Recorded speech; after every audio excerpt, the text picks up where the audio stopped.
मित्रों, आज बात करेंगे इग्नू हिस्ट्री ऑनर्स अंतिम वर्ष यानी तृतीय वर्ष।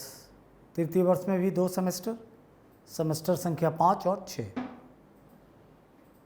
अब सेमेस्टर संख्या 5 और 6 में देखेंगे कोर सब्जेक्ट, फिर सब्जेक्ट को उसी में ढूंढेंगे। Core subject, discipline specific, ability enhancement, skill enhancement, generic elective. जैसा कि आप सभी जानते हैं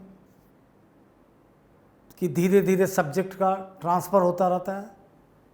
कभी एबिलिटी इन्हेंसमेंट और स्किल इन्हेंसमेंट एक साथ चलता है, डिसिप्लिन स्पेसिफिक और जेनरिक इलेक्टिव रुक जाता है। फिर ये भी आखिरी सेमेस्टर है, इसमें अब बहुत बड़ा परिवर्तन होगा। अब उसको चल के देखते हैं। क्या देख रहे हैं? तो कोर कोर्स के अंतर्गत हम लोग देख रहे हैं कि history of modern Europe first, यानी अब यूरोप का इतिहास प्रथम पार्ट के रूप में आ गया। दूसरे पार्ट में आया हिस्ट्री ऑफ इंडिया 7 1605 से 1750। यहाँ पर इग्नू के सिलेबस में थोड़ी सी डिसकंटिन्यूटी है। बेहतर अगर ये होता कि ये सेमेस्टर 4 में ही होता, चूँकि 1605 से 1750 तक तो लगातार मामला था, लेकिन ऐसा नहीं हुआ।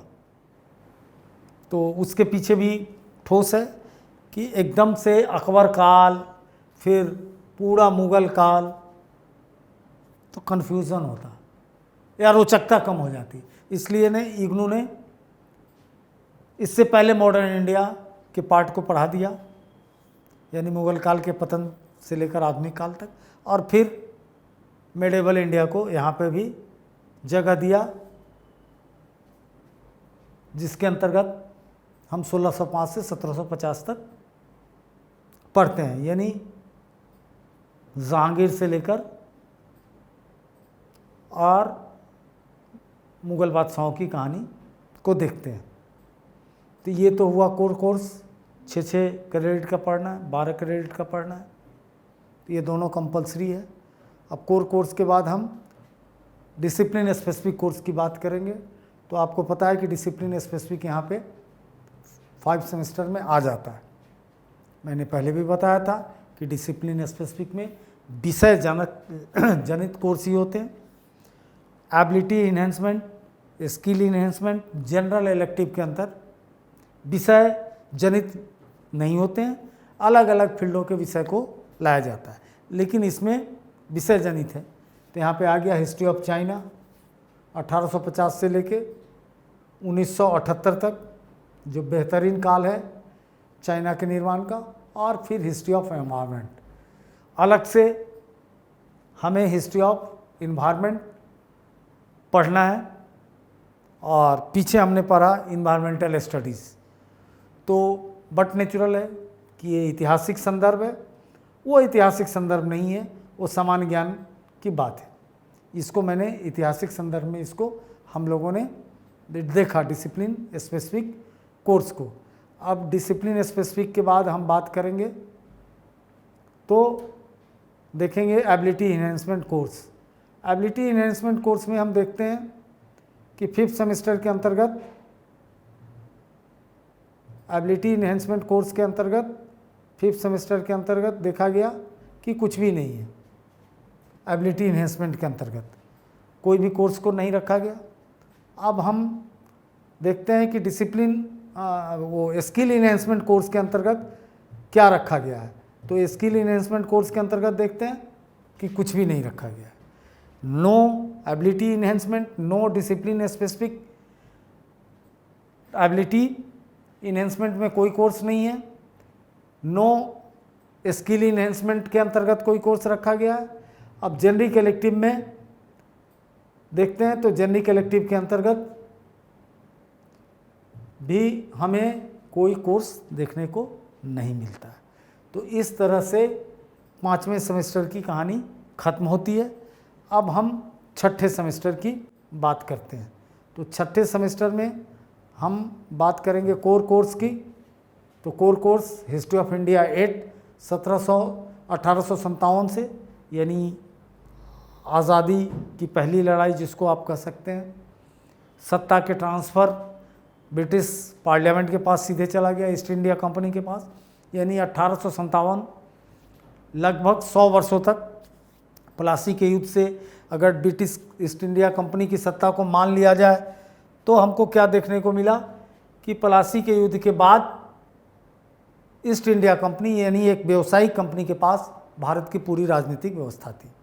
1857 के विद्रोह होने के बाद ब्रिटिश नागरिकों को, ब्रिटिश सरकार को ऐसा महसूस हुआ कि अब भारत की सत्ता अपने अधीन रखी जाए ताकि ठीक से गवर्न किया जाए, और अंडे, सोने के अंडे देने वाली उपनिवेश थी, इसलिए डायरेक्ट ब्रिटिश पार्लियामेंट में गया और उससे हमने आज़ादी ली 1947 में। तो ये पूरी कहानी हमारे आधुनिक काल आज़ादी तक की कहानी हिस्ट्री 8 में है, जो आखिरी पर्चा है।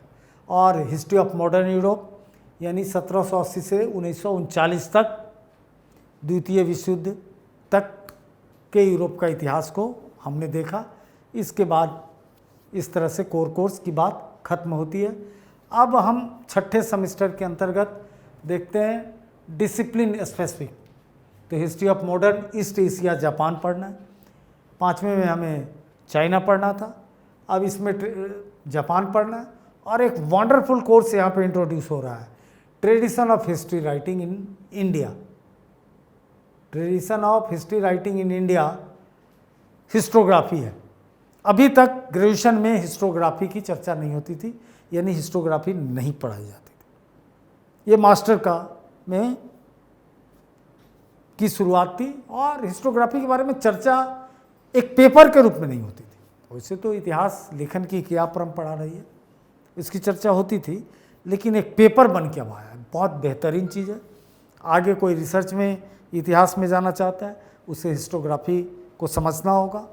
आगे दिल्ली यूनिवर्सिटी, JNU, किसी भी सेंट्रल यूनिवर्सिटी के लिए मास्टर में आप अप्लाई करेंगे तो जो एंट्रेंस एग्ज़ाम के होंगे उसमें आपको सबसे ज़्यादा क्वेश्चंस, सबसे बड़ा टेस्ट, सबसे बड़ा नॉलेज चेक करने का तरीका हिस्ट्री में यही है कि आप कितना हिस्टोग्राफी को जानते हैं, यानी इतिहास लेखन की किस पद्धति को क्या समझते हैं।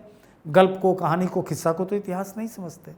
ये चीज़ सिखाने का काम आपको करता है हिस्टोग्राफी।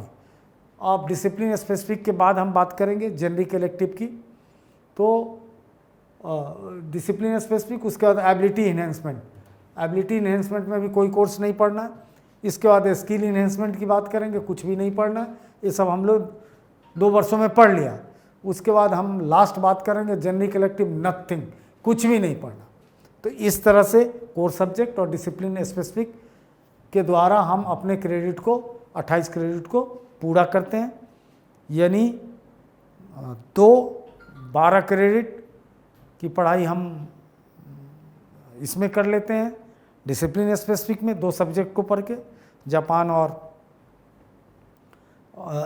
उधर मॉडर्न विश्व, और उधर हम 3 सब्जेक्ट को पूरा करके हम 28 क्रेडिट को पूरा करते हैं। इस तरह से हिस्ट्री ऑनर्स की कहानी समाप्त हुई।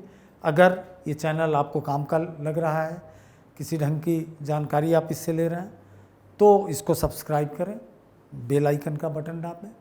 और इसके अतिरिक्त आपको इग्नू संबंधी कोई भी जानकारी लेनी है निःशुल्क, मुफ्त, तो आप हमें बताए गए एड्रेस पे ईमेल करें, व्हाट्सएप करें, फ़ोन करके बताएं। आपको इग्नू से संबंधित सारी जानकारी उपलब्ध इस प्लेटफॉर्म पे करा दी जाएगी।